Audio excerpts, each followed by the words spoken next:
Apa kisah itu? Jadi kisah daripada seorang badui yang menikahi seorang putri raja.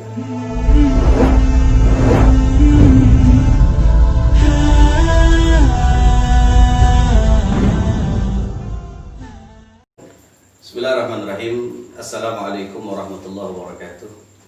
Alhamdulillah wassalatu wassalamu ala Rasulillah wa ala alihi wa sahbihi wa mawalah. Pemirsa yang dimuliakan Allah Subhanahu wa taala, insyaallah hari ini kita akan bahas satu kisah yang penuh dengan inspirasi buat kita sebagai umat Nabi Muhammad SAW. Kisah yang sangat luar biasa, yang di luar daripada nalar akal kita sebagai manusia. Kisah ini bisa kita telaah dan bisa kita pelajari dengan iman kepada Allah Subhanahu wa taala. Apa kisah itu? Jadi kisah daripada seorang badui yang menikahi seorang putri raja.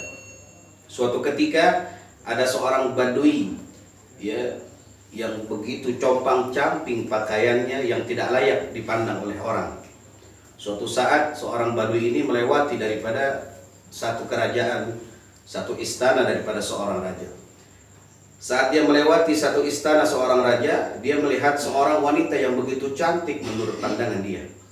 Siapa wanita itu? Ternyata wanita itu adalah seorang putri raja.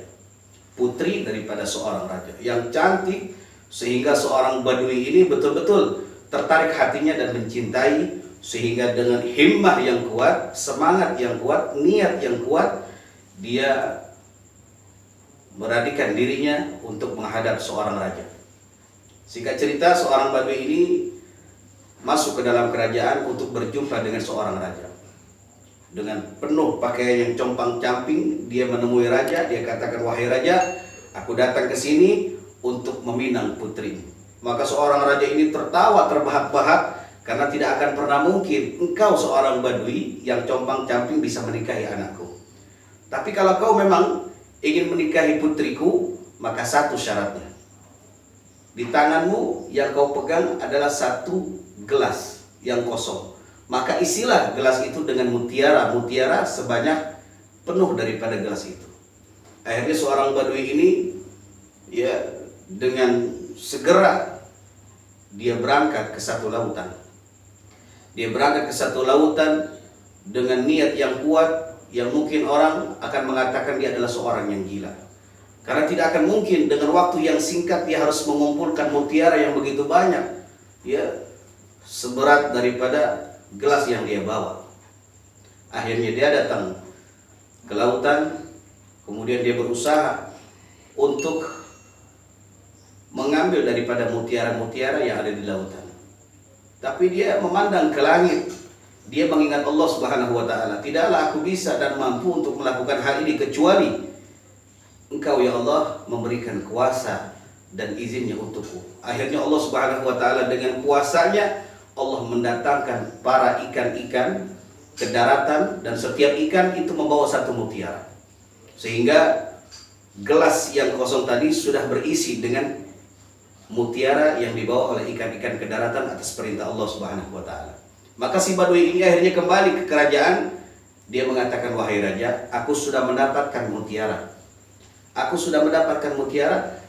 Dan si raja ini tercengang, bingung dengan waktu yang singkat seorang badui yang compang-camping dia bisa mendatangkan yaitu mutiara sebanyak satu gelas. Akhirnya seorang raja menerima badui ini untuk menikah dengan putrinya. Nah, hikmah yang bisa kita ambil dari kisah ini adalah apapun yang kita lakukan, selama kita niat karena Allah Subhanahu wa taala dan mengikut sertakan Allah Subhanahu wa taala dalam amal kita, pasti Allah akan menolong kita. In tansurullaha yansurukum wa yusabbit aqdamakum. Kalau kita beramal dengan amal soleh, dengan niat yang baik, kemudian kita menyandarkan diri kita kepada Allah Subhanahu wa taala, menyandarkan kekuatan itu dengan takdirnya Allah Subhanahu wa taala, maka insyaallah Allah akan bantu kita.